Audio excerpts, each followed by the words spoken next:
Hi guys, welcome back to another video here on Jade, Lilly Crochet. In this video I'm going to be doing a tutorial for the ripple stitch, which is this one here. So to do this tutorial you will need to have your crochet hook. I am using a 3.5mm hook, and you will also need to have some yarn. I have some Stylecraft double knit yarn and it's in the saffron colourway. You can use whatever size yarn or whatever size hook that you like. So the very first thing that I want you to do is make a slip knot with your yarn, and we're going to do a starting chain. If you do not know how to do a slip knot and a starting chain, I will leave a link to my video tutorial in the description box below this video. So when you are making the ripple stitch, the very starting chain that you need to do has to be a very specific number, and the reason for that is you want to get your ripples nice and even.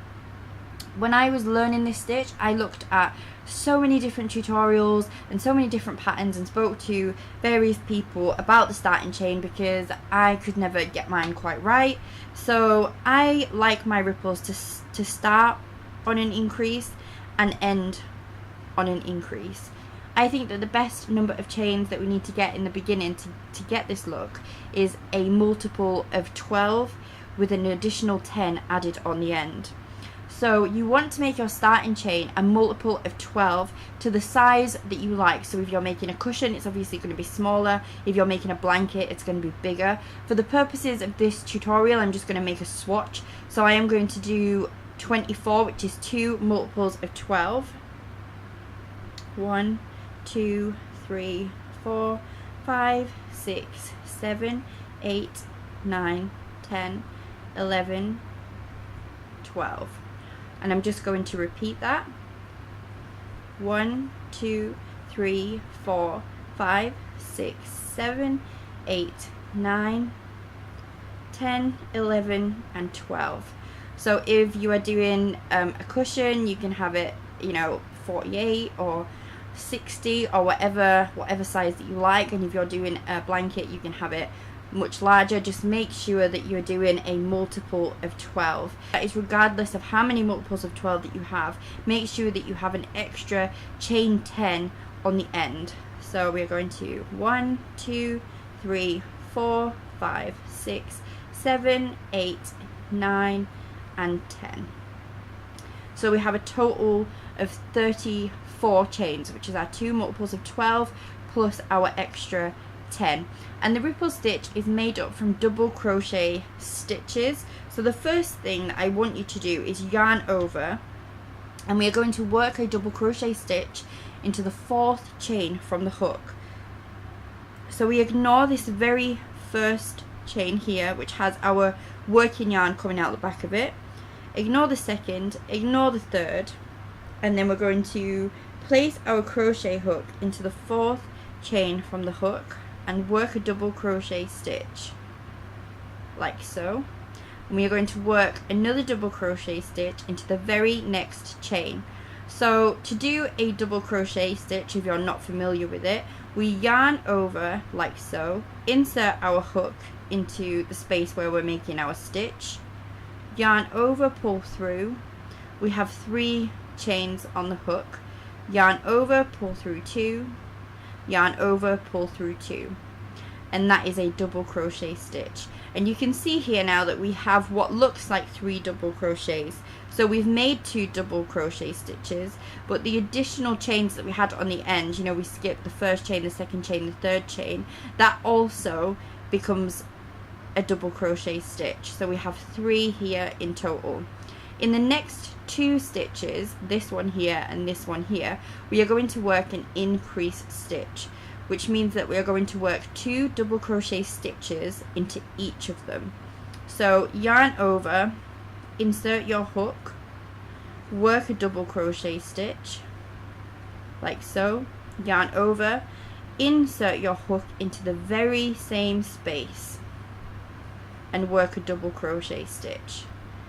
That is an increase stitch. So we're going to do the exact same thing into the next stitch. So we've yarned over, worked a double crochet, yarned over into the very same space, worked a double crochet stitch. And it should look something like this. And what we have done here is this part.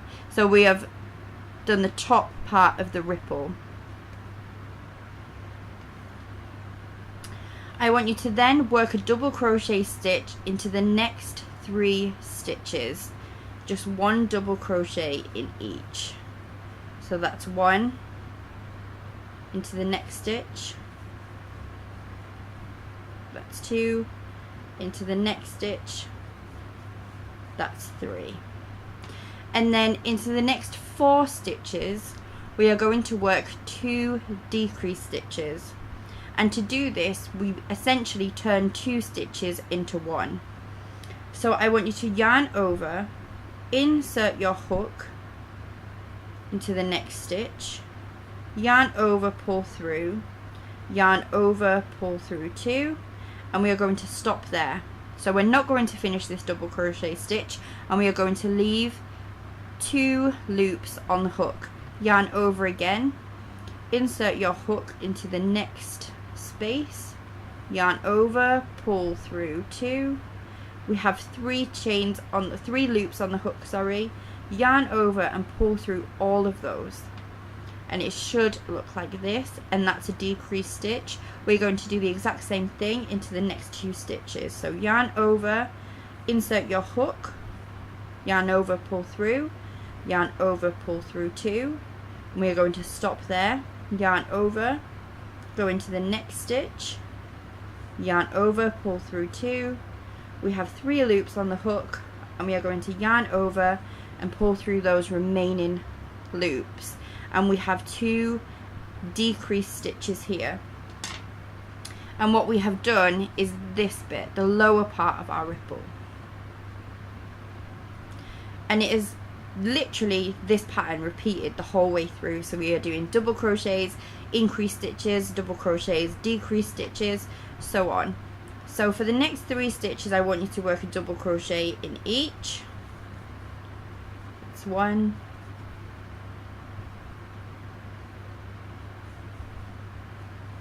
that's 2,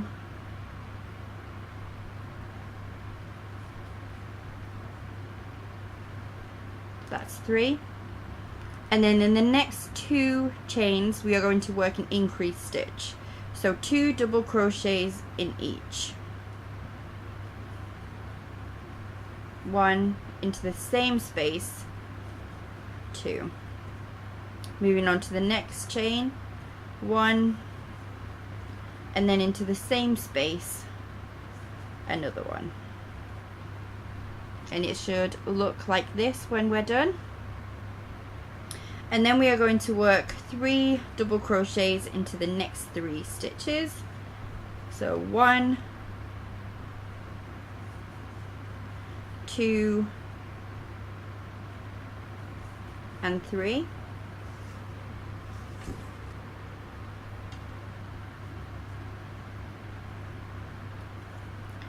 And then into the next 4 chains, we're going to do 2 decrease stitches.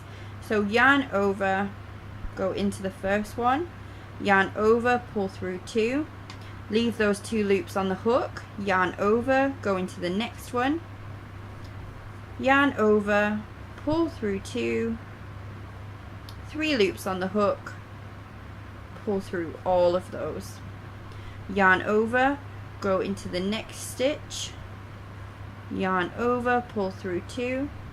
We have 2 loops on the hook there now, we're going to leave those there, yarn over, go into the next space, yarn over, pull through 2, 3 loops on there, yarn over, pull through all of those, and we have another 2 decrease stitches.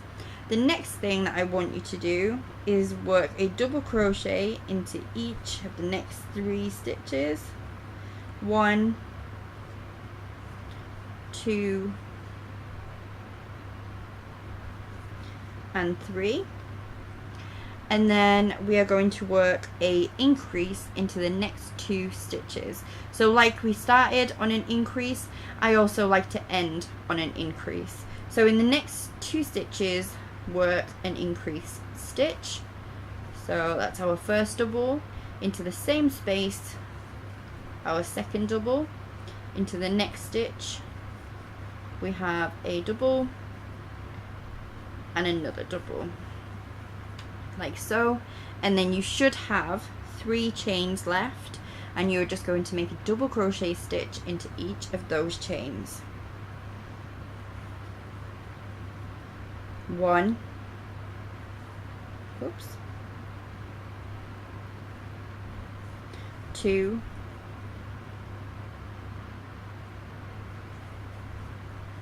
and 3.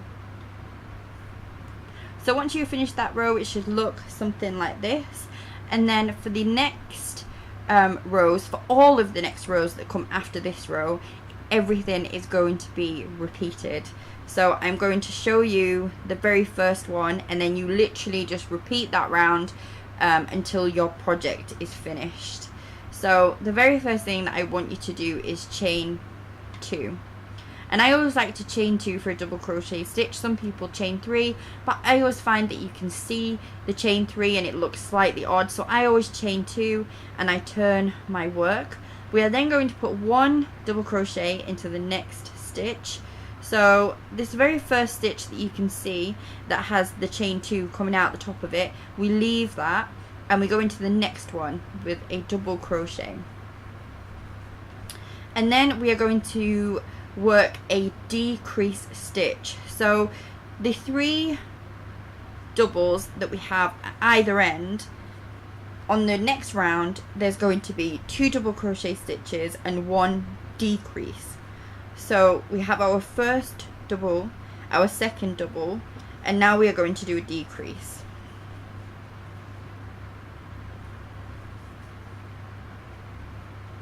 Like so.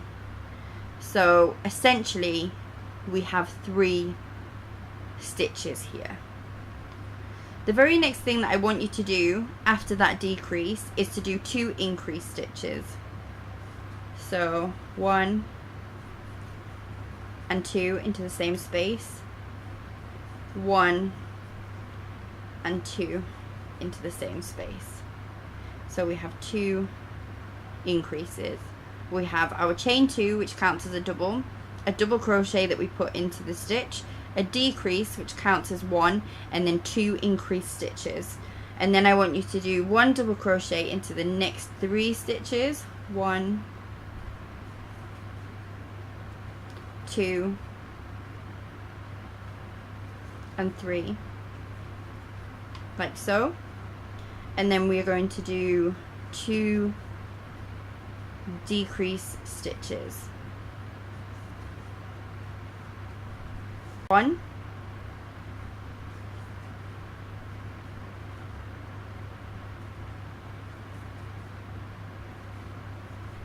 that's 2, followed by 3 doubles into the next 3 stitches, 1, 2,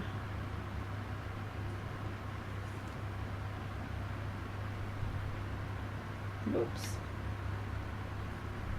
and 3, and then into the next 2 stitches we're going to work an increase stitch in each, 1, 2,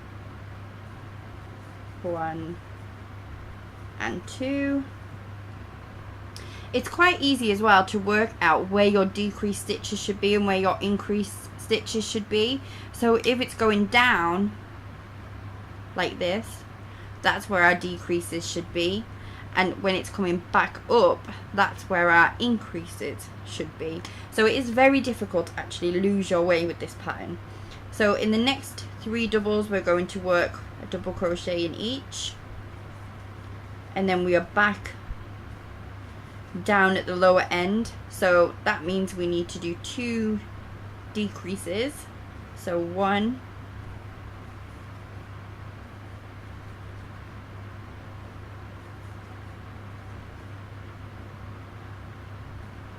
and 2. So you would just go through the center coming out of the back, and that's if you were to work in your back loops only. Get this really nice effect, which I think works really well with the ripple stitch. So I hope that this tutorial has made sense, and I hope that it's helpful. I also hope that you've enjoyed it. I have filmed it on my brand new camera that I was given for my birthday, so I hope that the quality has been okay and the sound's been okay. Leave me a comment in the comment section of this video just to let me know if you've liked it, if the quality was okay, if it's been helpful, etc, etc. Also, if you would like any specific tutorials, do let me know. Subscribe to my channel as well for future notifications for my videos. If you like this video, give me a thumbs up and have a great day. Bye guys.